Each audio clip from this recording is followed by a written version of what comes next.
Есть ли разделительная разметка на полу, маски и перчатки на продавцах, обрабатываются ли поверхности в магазинах, проверить, как соблюдаются санитарные меры в торговых точках. Участники рейда вышли с самого утра. Комиссия напоминает, экипировка должна быть у всех сотрудников, без исключения. А температуру тела нужно измерять перед началом рабочего дня, ведь в вопросах безопасности мелочей быть не может.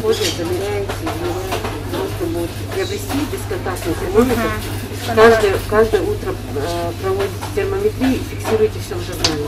Профилактические рейды Роспотребнадзора по торговым объектам начались еще с 19 числа на основании требований прокуратуры республики. А значит, такие визиты без предупреждения в период эпидемии будут проходить с завидным постоянством. Сегодня рейдовых мероприятий после проведения проверок на крупных объектах торговли города Карабулак мы дали следующие рекомендации. В обязательном порядке проведения бесконтактной термометрии работников при поступлении на работу.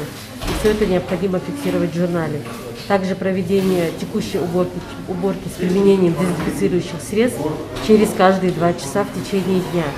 Также бесперебойный масочный режим, работать только в перчатках и, соответственно, в каждом торговом зале, либо в большом торговом зале, если он как бы по площади большой, установить несколько кожных антисептиков. Проверяющая комиссия напоминает, забывать о бесконтактной термометрии работников, регулярной уборке и дезинфекции торговых помещений ни в коем случае нельзя, ведь в противном случае заражения инфекцией не избежать. Тамара Хшагульгова, Новости 24.